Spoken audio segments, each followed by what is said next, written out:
Welcome everyone to the California Department of Education's webinar on new state and federal funding for capital improvement projects. We've all gone through a lot this last year, and we've been trying to navigate through these ever-changing times. We realize that it's been a challenge for school districts as they've been trying to manage the impacts of COVID-19.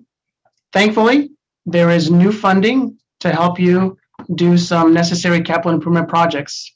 Today, we're going to be sharing some information from both the state and federal funding that's been administered by CDE.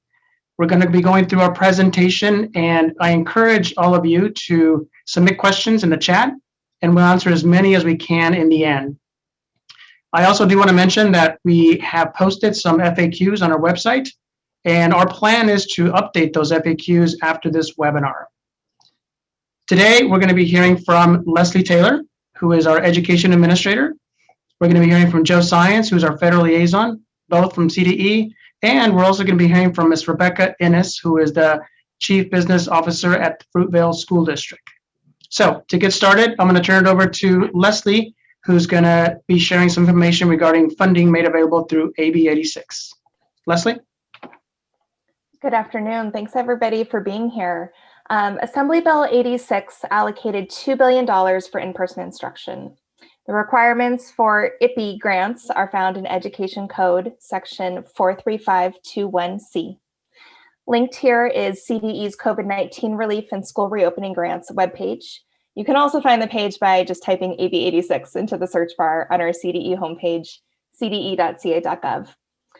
On this website, you can review the preliminary allocations and the first apportionment information for IPI grants, as well as a robust list of frequently asked questions. All LEAs except non-classroom-based charters are eligible for the IPI grant. There's no application process to receive this AB 86 funding. Earlier this month, eligible entities received an apportionment that represents 50% of their allocation for both the IPI and the Expanded Learning Opportunities grants. In August, eligible entities will receive the remaining 50% of their allocation, less any reduction or forfeiture of IPI grants. To retain IPI grant eligibility, LEAs must offer in-person instruction as defined by AB 86 by May 15th, 2021. IPI grant allocations are reduced by 1% for each instructional day between April 1st and May 15th that an LEA did not offer in-person instruction. The statute is quite broad when it comes to allowable uses of IPI grants. They may be used for any purpose consistent with providing in-person instruction for any pupil participating in in-person instruction. The statute explicitly includes ventilation and other school site upgrades necessary for health and safety. An LEA may use IPI grant funds for any eligible expenditures from the start of the 2021 fiscal year on July 1, 2020 through August 31st, 2022. Please remember that all expenditures, including reimbursements, must be linked to an allowable use. We recommend that you establish this local documentation now as opposed to at the end of the grant period. CDE does not approve or disapprove specific expenditures using IPI grant funds. Unlike the federal funds that we'll discuss next, there's no pre-approval process for capital expenditures using these IPI grants. And unlike the Expanded Learning Opportunities Grant, also part of AB 86, there's no local plan or governing board approval required for IPI grant funds. Local documentation is important, however. The funds are subject to the LEA's annual audit and to a final expenditure report that must be submitted to CDE by December 1st, 2022. A couple of important reminders for capital projects LEAs might be undertaking outside of a more traditional avenue, such as the school facility program. Although CDE plan approval is not required for capital projects funded by IPI grants, an LEA can request it and can also consult with their assigned field rep. Absent CDE review or approval, Title V regulations do still apply, and compliance should be documented locally. Also, DSA oversight may be required. LEAs should become familiar with DSA's Bulletin 20-01 and consult with DSA staff to address any questions they may have. Our team in the School Facilities and Transportation Services Division is fielding programmatic questions about IPI grants at inpersongrants@cde.ca.gov. And next, I will turn it over to Joe Sines to discuss the opportunities for LEAs to use federal stimulus funds for capital expenditures.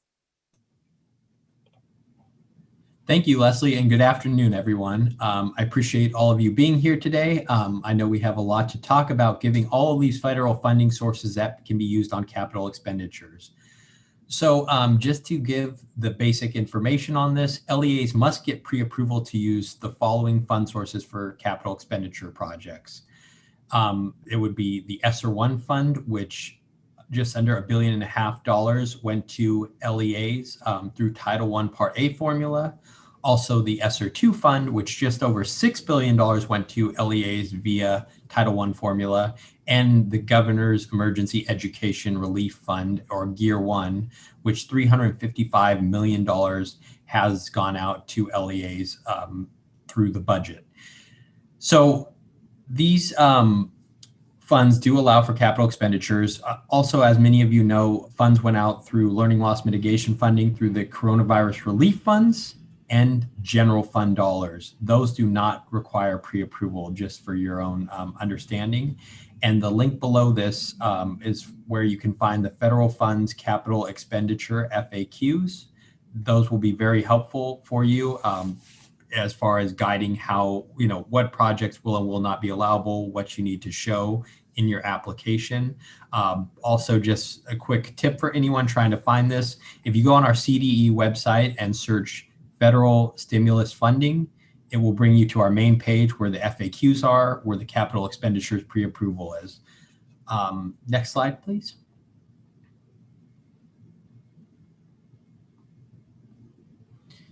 So what do you need a pre-approval for? This is required for any single big ticket purchases at the cost of $5,000 or more using the funding sources cited previously. They can be general purpose equipment, buildings, and land, including material improvements. For the application, it's expected that LEAs will demonstrate the requester and the LEA information on the application, the funding source they're using, and the cost of the project. Also, the cost, the amount of funds being used from the funding source. So if you're doing a project for $1 million and maybe you're not using ESSER 1 for all of it, you would say ESSER 1 using $750,000. You also will have to give a description of the project, how it fits in with the allowable uses, how it's reasonable, necessary, and allowable. Also, other options you possibly looked at that might be cheaper or more cost effective, and that you need to let us know that you went through the proper bidding process, whether they're state, federal, or local standards. So in essence, pretty much what you're trying to show, and I think the main thing we're looking for here is just to kind of give you a little roadmap, is how are these expenses essential for preparing for, responding to, or planning for COVID-19.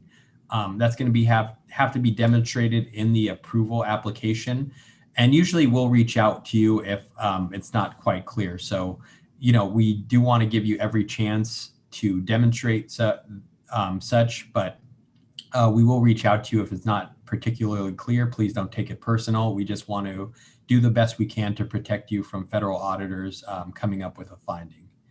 Next slide, please. So like I said, general fund and coronavirus relief fund dollars are that are part of learning loss mitigation funding package do not require approval. But it's important to note that if you're using these for capital expenditures, which is allowed, they still must meet the allowable uses. So just remember, with these funds, they have to almost meet everything that ESSER or GEER would meet in terms of has to be during the grant period. Again, has to be reasonable and allowable and allocable. So just remember that if you're using those funds. And as always, you can contact us at the Ed Relief Funds inbox if you have questions about these other funds, and we will try to help you to the best of our ability. As of right now, we're not accepting pre-approval applications for ESSER 3, but we will be soon. The reason for this is LEAs are going to have to complete ESSER 3 expenditure plans. They'll require stakeholder input, also public comment, and we'll be coming out with more information regarding those very soon. But we want to make sure that we're giving you all the information up front so you can be prepared. So you'll be able to, within the next, I believe, about week or two, we'll start accepting applications for those. But we want to make sure that you're aware of, the issues that, hey, if you make an expenditure up front, you better hope that it actually ends up being in line with your expenditure plan. So more information to come on that, but just be aware of that. And we are also updating our American Rescue Plan Act webpage, which should be available within the next week. Next slide, please. So like we stated earlier, local, state, and federal requirements must be met for projects. Projects must occur and be finished during the grant period of the funding source used. So for example, if you're using ESSER 1, which has to be obligated by September 30th, 2022, you are only allowed to use funds for this capital expenditure between the dates of March 13th, 2020 to September 30th, 2022. Also realizing that ESSER 2 stretches out a year beyond that, and ESSER, which September 30th, 2023, and then ESSER 3 will go to September 30th, 2024. Also, if you have a purchase that you've already made that you want to turn in for capital expenditure pre-approval, you can do that. But you just have to know that it must have been made during the grant period, like was just discussed, meets all the federal requirements in regard to the bidding process, complies with all necessary construction regulations, local, state, and federal, and demonstrate again that the purchase was reasonable, necessary, and allocable in response to COVID-19. Next. Oh, and then here is our email. If you have any questions, always happy to help. And we'll be answering some questions at the end of this, but using a lot of these questions also to update our FAQs. Next slide, please. And so it's my pleasure to introduce Rebecca Innes, who's the Chief Business Officer for Fruitvale School District. We've worked with Rebecca on approving 3 of the capital expenditure requests. She's let me know she has more coming, so I look forward to those as well. But I think she is a good resource as far as speaking on this, because her district has asked for an ionization devices for air purification, server and storage area network, and some work for shade structures. We are seeing these kind of things a lot, but Rebecca's been really good about showing why the costs are reasonable, and in her application also gave us a good deal of information about looking at other cost-effective options and really demonstrating why the need was there. And so I'll let Rebecca take it away and kind of talk about their process as far as the pre-approval and sending those to us. So go ahead, Rebecca, and thank you for joining us.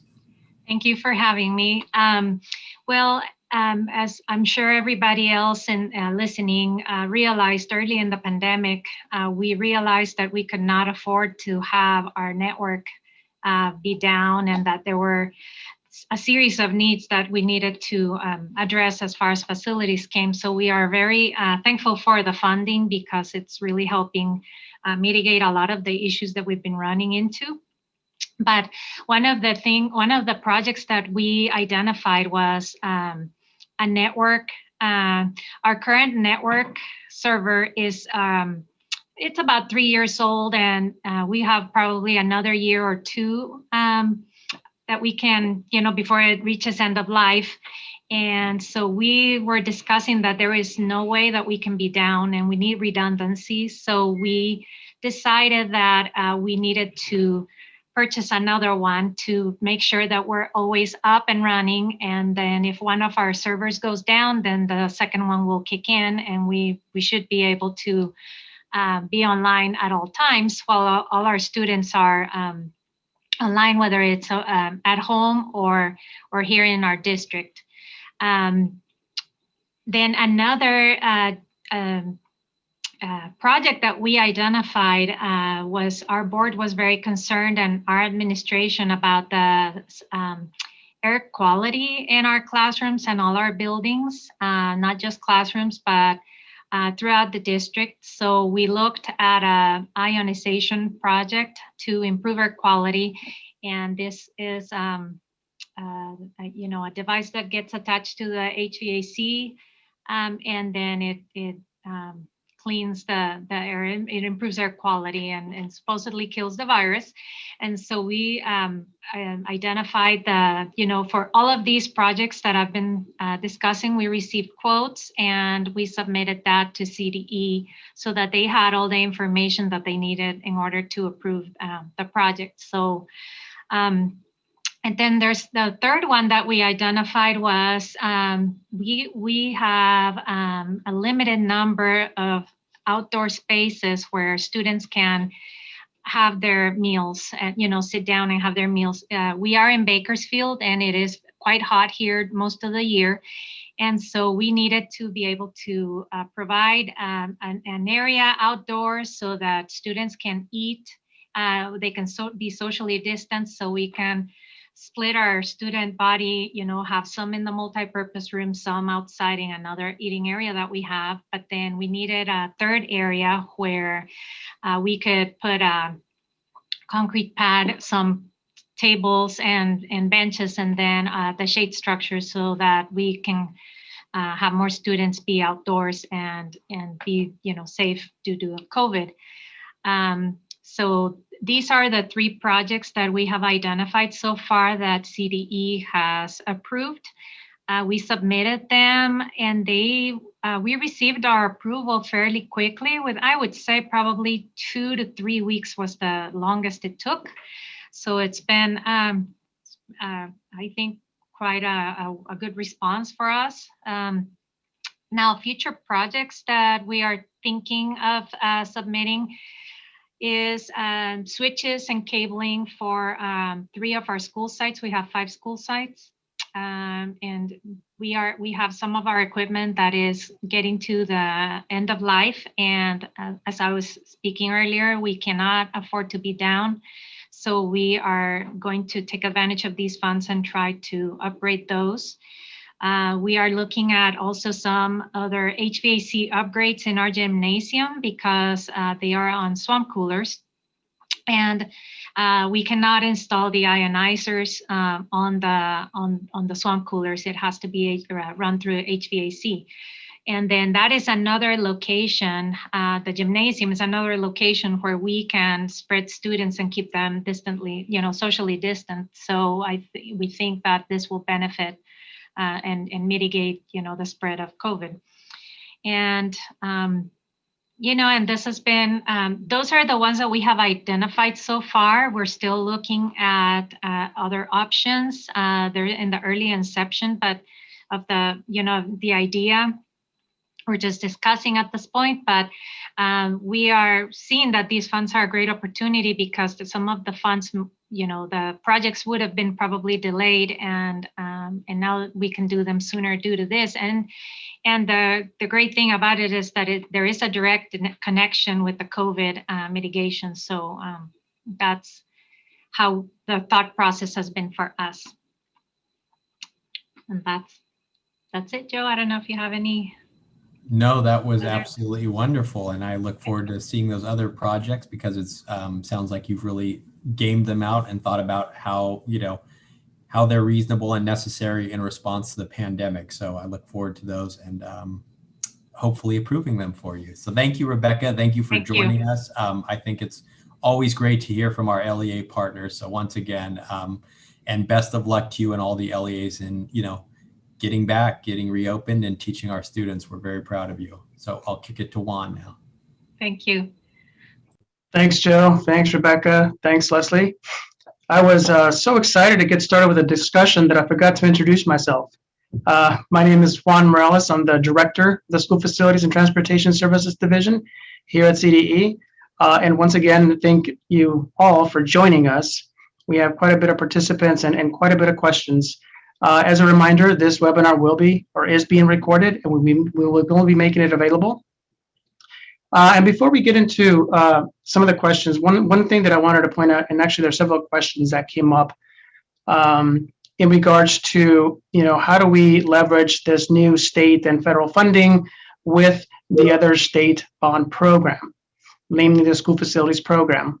I would highly encourage you to please connect with the Office of Public School Construction to ask about any specific SFP related questions and how using this funds may or may not impact SFP funding. So please connect with OPSC.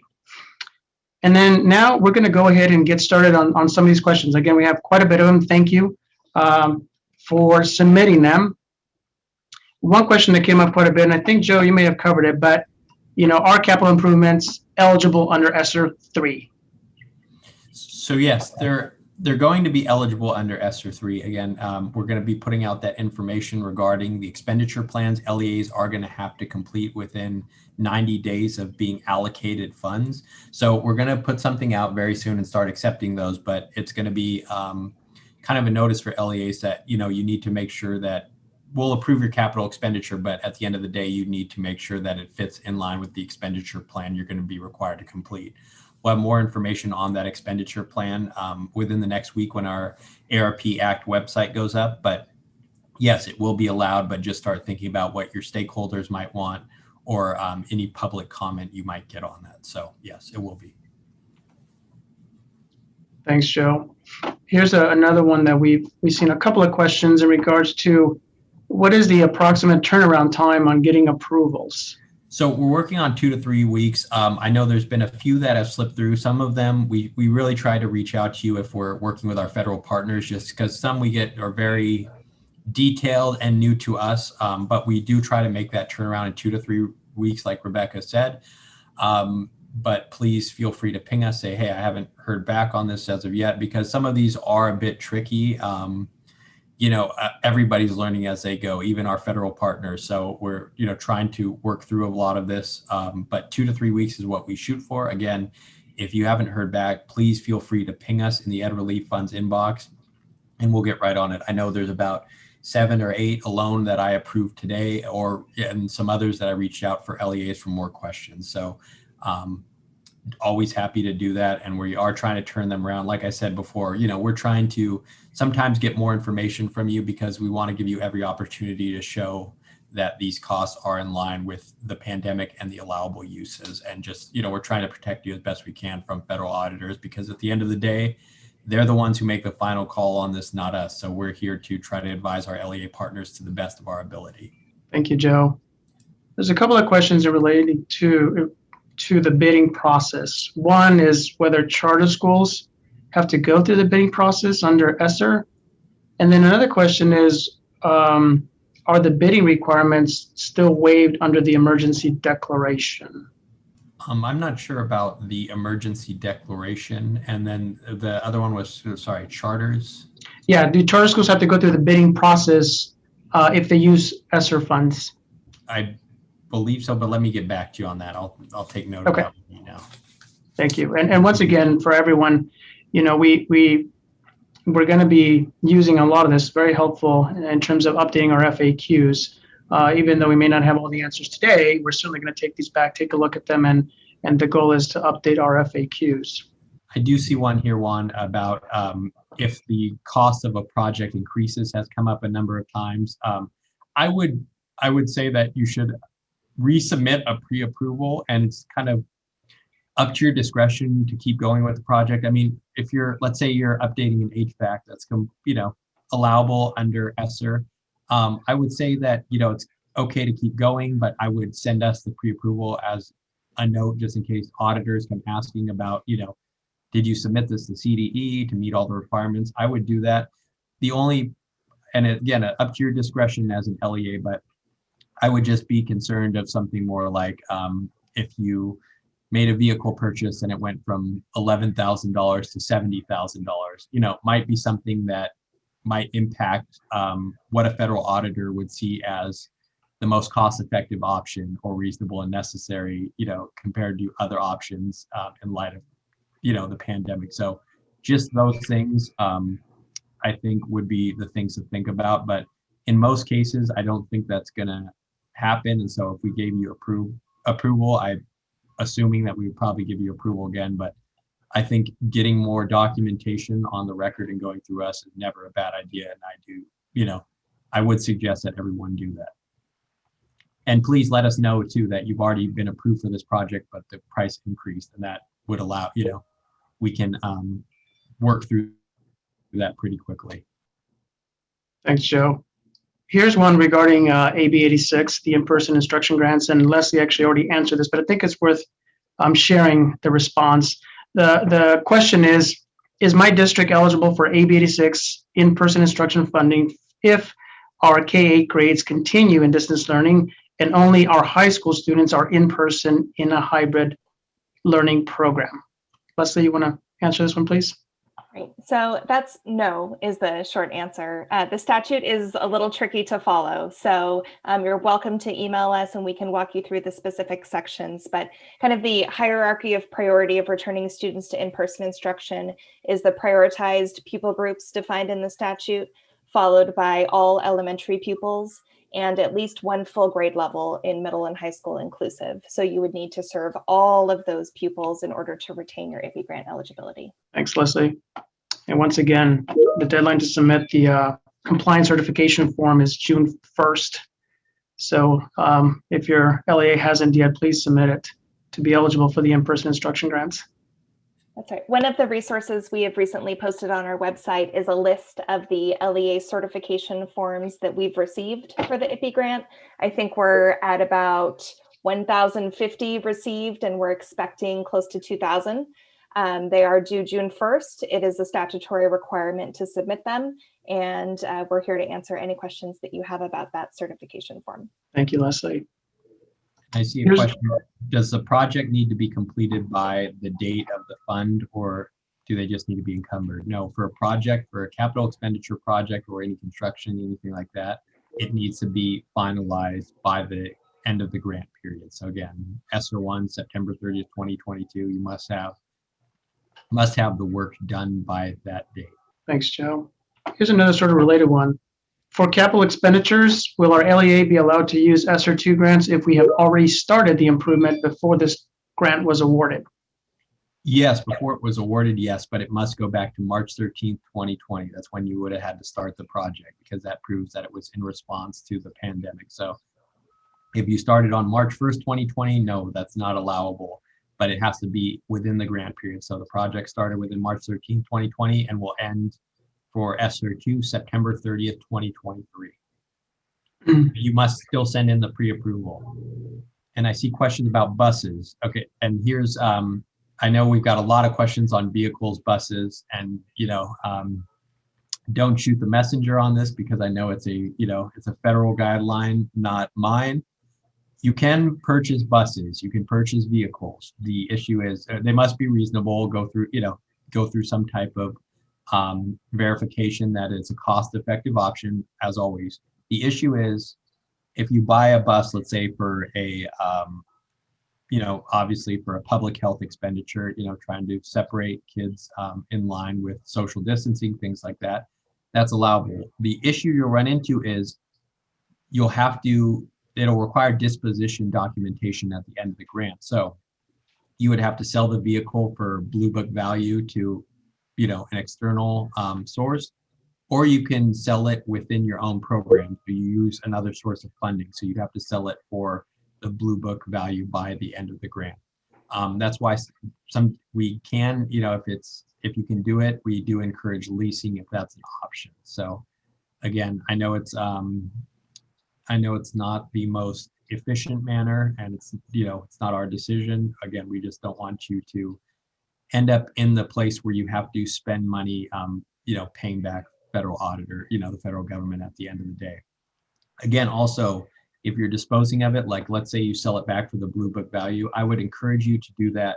If you sell it to another program or an external source, I'd encourage you to do it a little early so that you could take those funds and then spend them, towards an allowable use of ESSER. So like, let's say you sell it for Blue Book value a week before you can obligate funds. Well, if you haven't obligated those funds, you owe those back to the federal government. But if you do it a couple months before and then you use those funds on an allowable expenditure, that's okay. So just a little buyer beware on that, because you'll have to jump through a lot of hoops with the vehicles. There's some in regards to the definition of capital expenditure, Joe, and how do you define capital expenditure Yep, one single big ticket item. And that could include too, like if you're doing maybe HVAC work or things like that. Maybe it includes some architectural fees, things like that. That'll be a part of it. So that's still one item. So you can kind of bundle those all together, the cost. We always ask that you kind of show us the proposal or anything like that. That way we can see, the breakout. So it's one single big ticket item. So if you're buying 600 Chromebooks, you don't have to get pre-approval for that. Again, it's just, one item, one project that's $5,000 or greater. Another question that we've received is whether, a project requires additional work to meet code compliance. If the Division of State Architecture reviews it and there's additional work that's required to do the original scope, is that additional work eligible? And I think this is something that we updated in our FAQ, but Joe, please. Yeah, it's in our FAQs. That would be eligible, just as long, again, as the work is done within the grant period. So making sure that, it'll be finished by the date it's supposed to.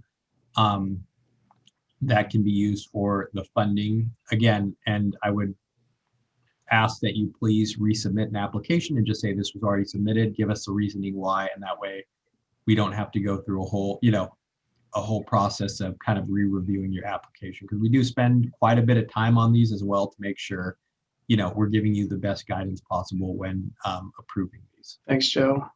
So a couple of questions too in regards to the pre-approval process. If is there an application, is there a process for pre-approvals? Yeah, that's on the website that was linked here. And you know what, I will put it in the chat, and it's our federal stimulus funding page. And I think this is a great page because this is our launching point for all federal funds. So there's a lot of information on it, but I think, we have tons of cheat sheets on all the funds, how they can be used, the grant periods for these funds, the allowable uses. We've done a really good job to make it as clear as possible, as clear as federal funding can be. So we've really strived to do that. But here, I'm sharing it in the chat for everyone to have. So you go through there. If you go to the subheader that reads, and it says capital expenditure pre-approval application for ESSER 1, ESSER 2, and GEAR 1. There's a lot of information on there, and that's where the FAQs are. If you go down a little bit farther, guidance also on the coronavirus relief fund and capital expenditures from the U.S. Treasury is also linked to there. So I would really, really recommend that you take a look at that because it's very helpful. Here's one in regards to portable versus hard construction. Is the construction of a permanent classroom allowed? Portable classrooms are less costly, but do not provide the air quality and social distance benefits. Again, it's allowed. You are going to have to kind of show exactly, I would just say that you're going to have to show how it's a cost-effective option, how it's responding to COVID-19. I mean, I think you can obviously do that. Many LEAs can, but it's going to be, as we always say, the devil's kind of in the details with a lot of these. But yes, it could be allowed depending on your circumstances. I don't like to just give a blanket answer on that because they do get a little bit more tricky, as we all know. But yes, I would advise that if you feel like that's a need for your LEA, please do send in a pre-approval application for that. Thanks, Joe. Here's a question for you, Leslie. I understand the districts are not required to get pre-approval for AB 86 capital facility projects. If a district would like to request pre-approval, will CDE complete the review? Yeah, we'd be glad to take a look at your capital projects as we normally would in plan approval, but we wouldn't be approving it per se for consistency with the IPI grant. As I mentioned in the presentation, we won't be approving or disapproving specific projects because the statutory language is so broad. If there's any question locally about whether you meet the statutory definition for allowability, which again is any purpose consistent with providing in-person instruction, including but not limited to, so very flexible at the local level, you should consult with your legal counsel and make that documentation. But if you'd like a review of your specific plan, say you're going to place some modular classrooms and you'd like us to do a Title V review with you for health and safety and appropriateness and site circulation, we'd be glad to do that. Thank you, Leslie. Here's another one for you, Joe. Do we need approval from the state on capital projects from all federal sources, including No. gear? Just ESSER 1, ESSER 2, Gear 1, and then ESSER 3 will be coming soon. As of right now, we're not accepting or we're not approving anything for ESSER 3. You can actually send those in and we can hold them, but just know that we'll take a little bit more time on that. But those are the funds those will be the ones you need. So ESSER 1, 2, ESSER 3, Gear 1, and possibly if it if we get Gear 2 money as the budget shakes out, this will apply to Gear 2 as well. Again, making sure you're meeting all allowable uses. So you're meeting the allowable uses of ESSER 1 and 2 if you turn those projects in, which are the same. ESSER 1 and 2 have the same allowabilities. I would look at our ESSER 2 page because that's the most up to date on allowabilities. And then Gear, that you're falling within the learning loss mitigation funding allowable use of those as well. And so Coronavirus Relief Fund and General Fund do not require pre-approval, but you do need to still make sure you're falling in with the allowable uses of those as well. Thank you. Here's another one. Are there any hard no's, as in don't even ask? Okay, so we try not to give a hard no. We usually try to dig in with you. We've had a few for parking lot upgrades. That's been, as of right now, a no, because it doesn't. I can kind of see the need for social distancing, but again, I don't think federal auditors are going to go for that one. So that's been a no for us. Upgrading your parking lot. That's been the only hard no. We've received one for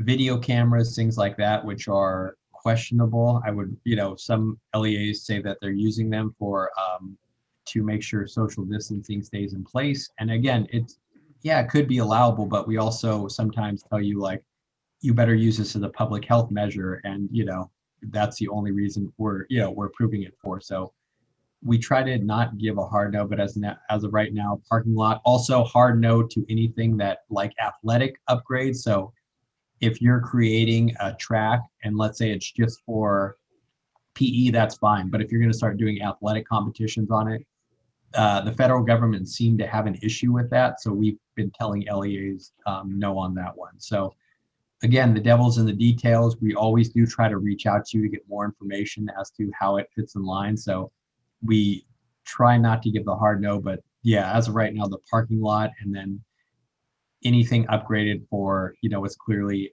athletic events outside of school would be the no's we have so far. So Here's a clarifying vehicle purchase question. Did I hear correctly that vehicle purchases with federal funds must be sold during the grant period? before the grant period ends, yes. Thank Now, what you can do is obviously you're just delaying the inevitable, but it might be possible if you bought a vehicle with ESSER 1, or if you use CRF, you could sell it to, as long as it meets the requirements, you could sell it to your ESSER 1 fund, and then maybe a year later send it to your ESSER 2, and then, maybe you could sell it to ESSER 3, so you get it all the way to September 30th, 2024, and then you could figure out how your LEA might buy it with another fund. That would be allowable, but again, it is a lot of hoops to jump through, and the funding you get from selling it, you'll have to also make sure you either spend on time or it goes back to the federal government. So just some things to think about. I know it's a hassle on top of all the other things LEAs have to deal with, and given that the need for vehicles and student transportation to deal with public health is a major one, we certainly understand the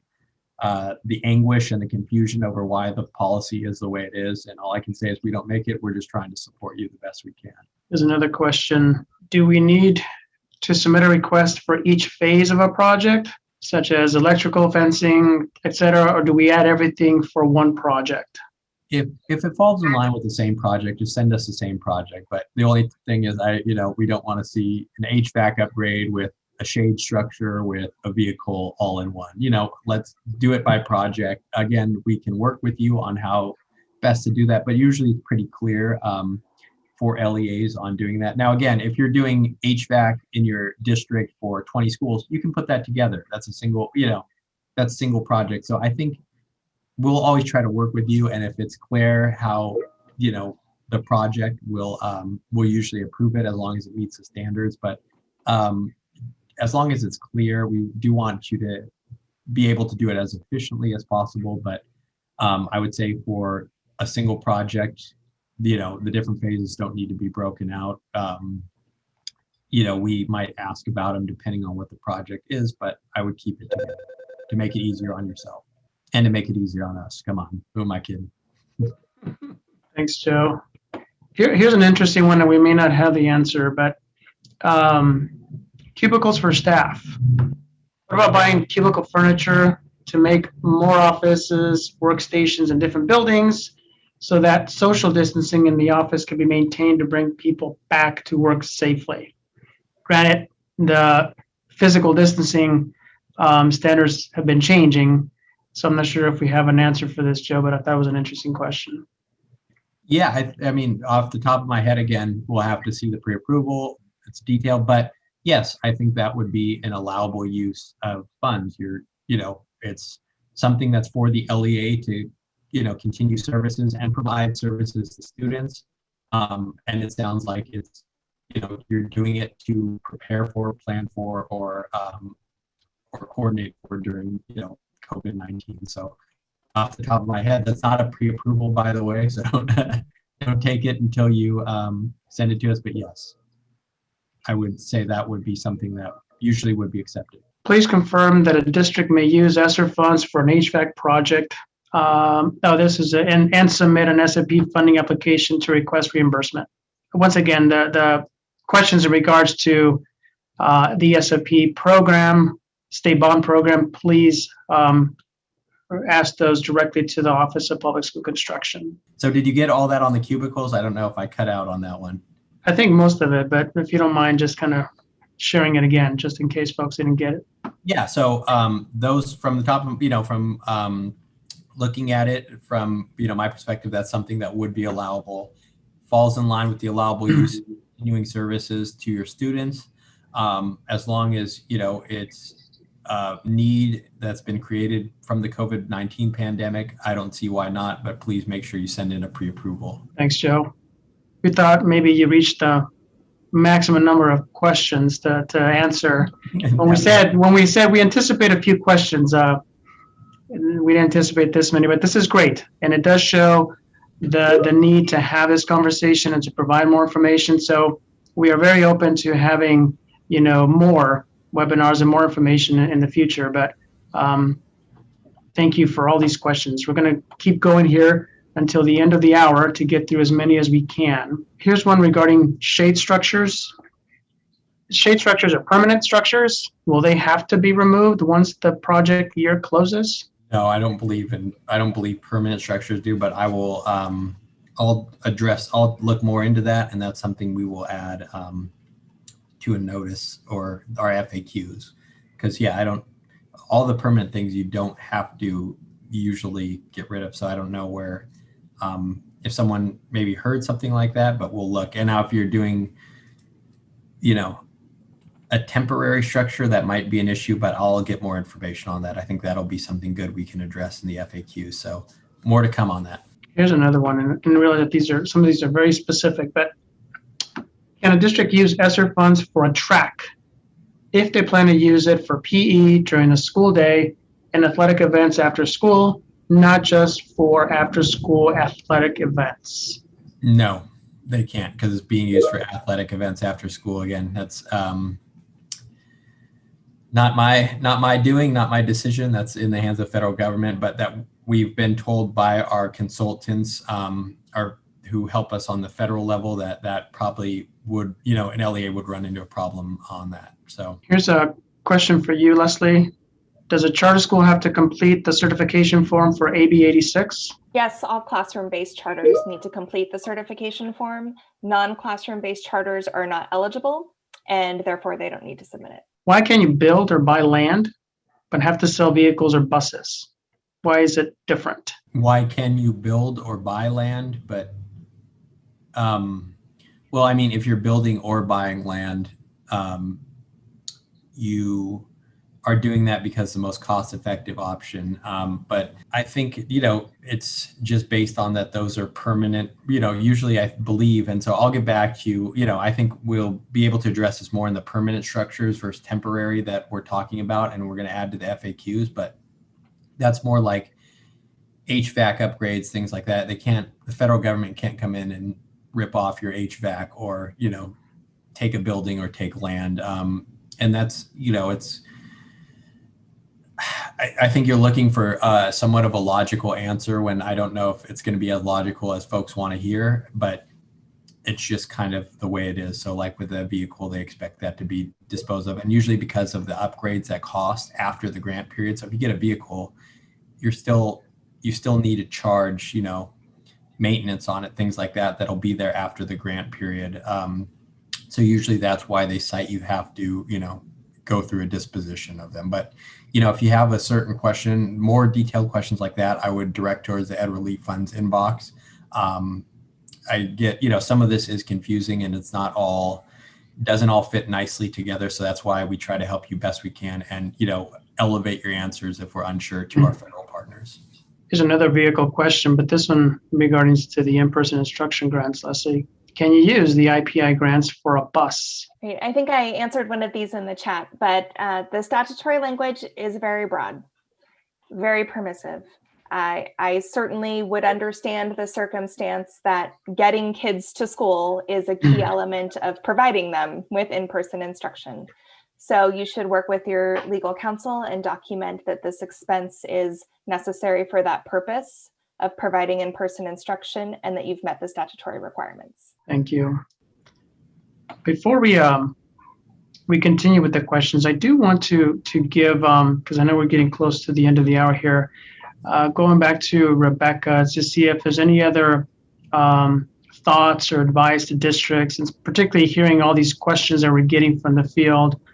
Rebecca, is there anything else that you would share with your peers in regards to your process or anything that might be helpful for them, given all these questions and responses that you've been hearing? Yeah, so in my case, I usually prefer to ask CDE before I move forward with anything, even if I hear it in a webinar, because sometimes the questions that are answered here are more broad and CDE might not have the whole story.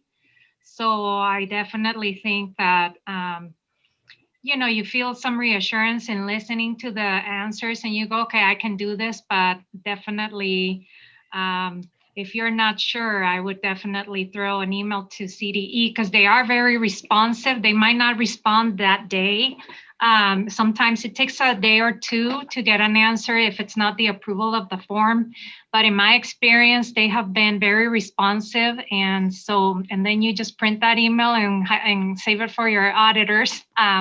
CDE gave me permission or what have you. But that's probably my rule of thumb is that just if you're not sure, just go ahead and throw them a question and then get more specific on your questions that you have related to your project and then get those answered directly from CDE. That would be my advice. Yeah, definitely. And I think that's a good, thought process to go through. Again, at the end of the day, we can only give you as much advice as, as you're showing to us. We have to kind of take you at your word that you've gone through the bidding process, that it's the cheapest option. So we're happy to talk it through with you like we have with Rebecca and many other LEAs that, at the end of the day, we're not standing on your site. We're not, if a federal auditor comes to your site, they're going to be able to see more than us. So we're trying to advise you to the best of our ability.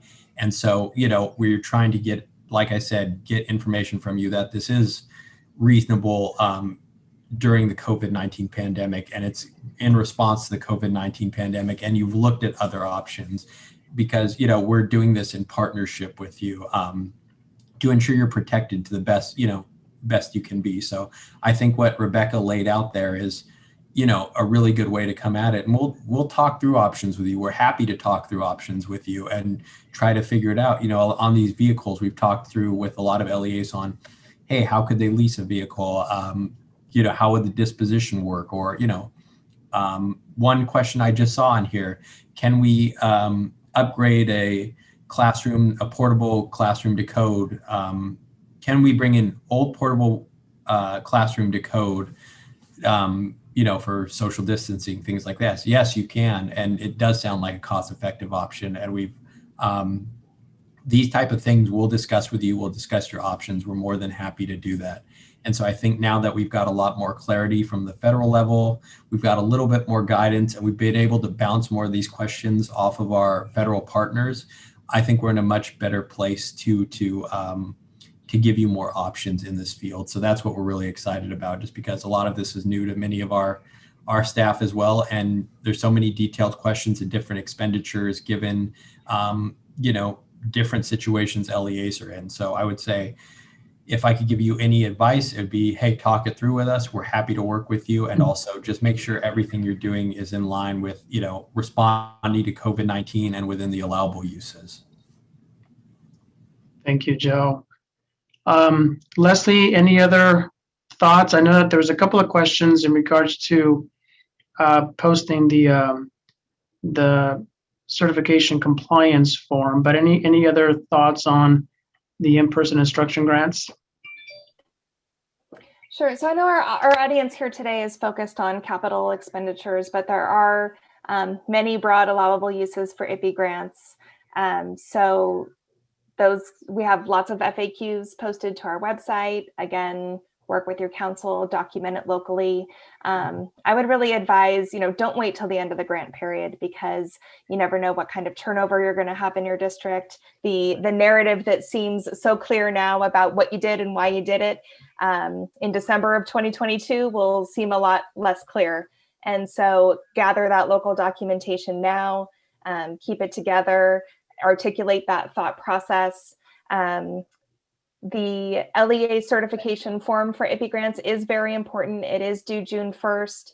I think I'd shared in the answered questions. You can see the link to where that's posted. We're updating it right now about 3 times a week of the forms that we've received, so you can know if your district has turned that in or not.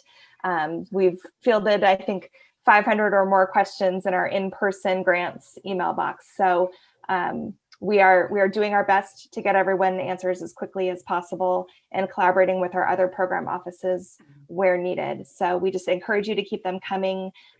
We are working to address all of your questions. Thank you, Leslie.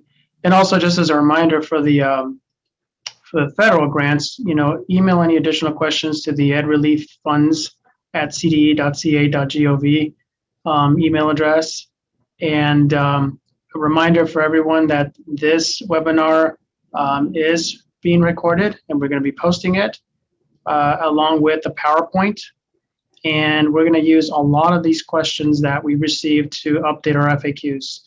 I want to thank everyone once again for taking the time of their day to join us. Thank our panelists, and we look forward to having a continued discussion. Please reach out to us. We know that this is new funding for these purposes, so we're here to help, and we're here to do what we can. Thank you so much.